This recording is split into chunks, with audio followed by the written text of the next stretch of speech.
I was still in high school when Ice Cube released his song called "It Was a Good Day," and it described somewhat explicitly what a good day in his world looked like. And whether or not you agree with the content or the delivery, I think it is a good artistic expression.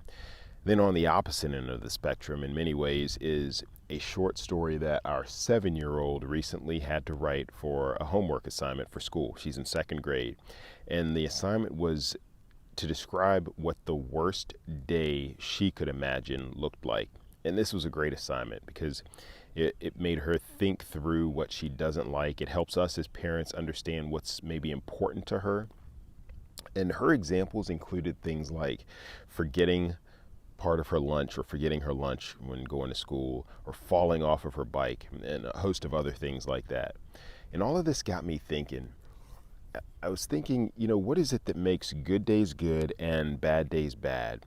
And whether you're a teenager growing up in South Central LA in the early 90s, or you're a 7-year-old who just learned to ride a bike, or you're someone like you or me, I'd argue that what makes good days good and bad days bad is the compound effect of the things that happen on either of those types of days. When bad things happen over and over again, they tend to pile on to one another, and they get you down because it's one thing on top of another.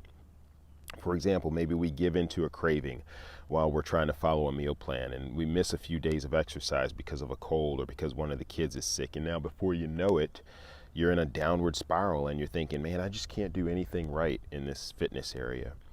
And then an example on the positive side may be that you get a good night's sleep, and then you have time to exercise that day and time to relax, time to spend with the family, and some healthy meal options that are actually appealing.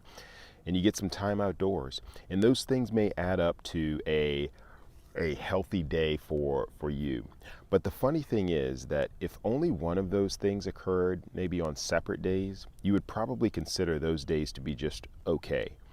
And this is what I refer to as the synergistic effect, or the compound effect.